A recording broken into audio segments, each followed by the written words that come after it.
Hi everyone, and welcome back to Let's Talk. This is part 4 in our series on overcoming bad habits. If you haven't seen the first parts yet, I highly recommend you do that now, because within them they contain valuable information that will help you in the steps to come. If you haven't seen them and you wish to do this, click on the link here and it'll bring you right there. For those of you that have been here, thank you so much for your support. It means a great deal to me. Alright, without further delay, let's jump right into it with step number 5.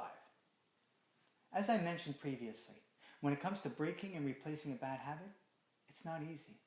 It takes perseverance, determination, willpower, and time. In a realistic scenario, it's safe to say that there are going to be days that you're going to fall back to old habits. You're going to backslide or slip up. And that's okay. On those days, keep your eyes fixed on your goal.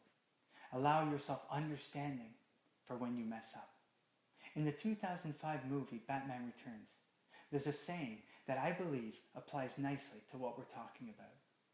It states, why do we fall? So that we can learn to pick ourselves up. When you do fall, don't get discouraged. Don't get overwhelmed or frustrated. Look back at the triggers, the temptations that made you fall. Learn from them.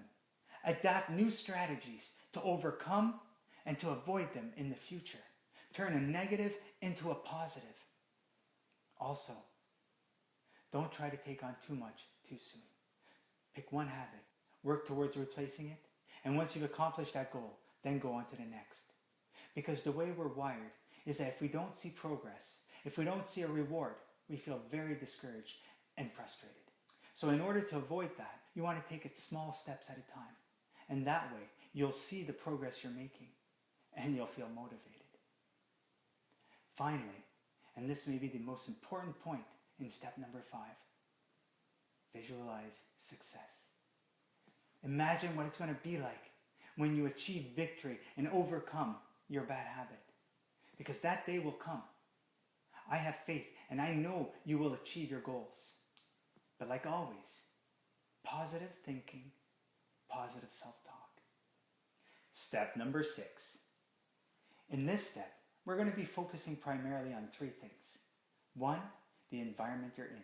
2, the people that you hang around with. And 3, identifying the triggers and the temptations that lead you to slip-ups and reverting back to bad habits. Let me give you a simple example. Take someone that wants to stop drinking. They may have to begin by avoiding bars altogether.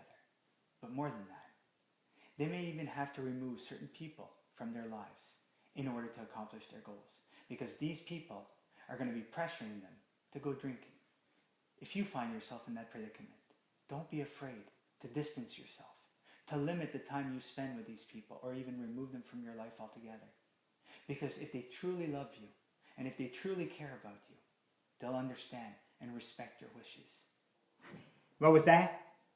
Now you're talking. Hey, Edna! Wow! Pack your bags! You're out of here!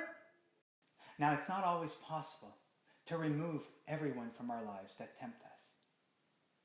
Oh, darn it.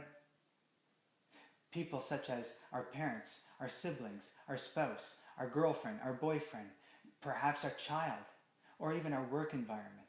In cases like that, the best thing to do is try to get them on board and supporting you. And if all else fails, don't give up. Perhaps limit the time and the exposure you have to certain people or environments. If work is tempting you, perhaps take your breaks elsewhere. If it's someone close to you, family member, or someone you love, perhaps limit the time that you spend with them. And remember, this doesn't have to be permanent. Once you've overcome your habit, then perhaps you can start reintegrating time with them. And the best way to achieve victory, especially in this step, is to surround yourself with like-minded people. People that will encourage you, agree with you, and motivate you. Alright, so I'm going to end it here. But remember, setbacks are not failures. Look at them as lessons learned. Think of them as positives, not negatives. And it may be important for you to change your environment. Change your circle of friends, even if it's for a time. in order to surround yourself with like-minded people that will encourage you and not put you down. As always, if you like what I do here, hit that like button, subscribe, choose to become part of our family, because together we make a difference. This is a conversation, a discussion. So if you have any thoughts, any ideas, questions, suggestions, opinions, or stories that you want to share, put them in the comments below, and I'd love to read them. So until the next video, stay safe, stay happy, and stay hopeful. Bye for now.